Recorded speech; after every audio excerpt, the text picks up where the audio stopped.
in order to overcome our weaknesses and be the best political organization we could be for our people, we all have to grow comfortable with criticism.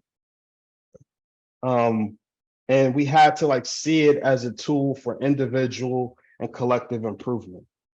However, criticism under racial capitalism has a very negative connotation, and just based on bad like cultural practice in the U.S. context, many of us have a very visceral response when we anticipate being subjected to criticism.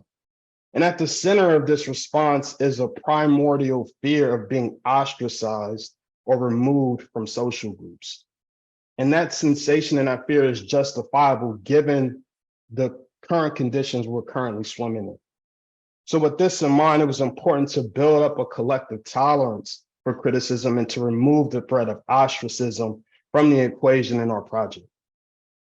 So during our time at YUC, at the end of each staff meeting, everyone was given an opportunity to, one, offer praise to colleagues who over the past week excelled in their work, and two, offer a grievance or grievances directly to a colleague or colleagues who may have contributed to an organizational shortcoming due to laxness or liberalism.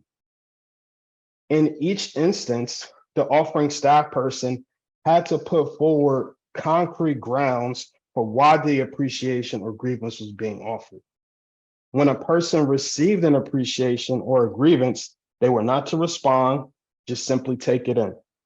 Learn how to like tolerate the sensations that come up before having a knee-jerk response. And then if they decided that what was offered warranted elaboration, the person on the receiving end could make a request for a one-on-one with the person who offered them the grievance or appreciation after the meeting.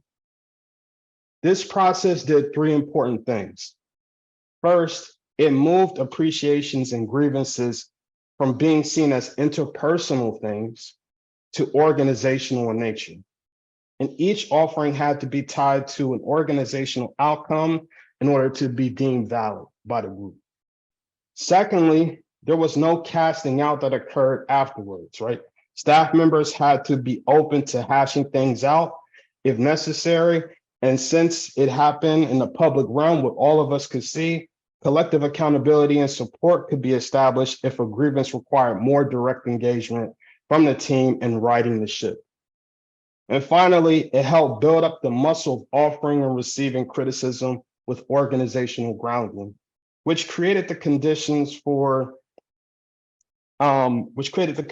staff to feel safe in order to criticize each other's work down the line for the betterment of the project.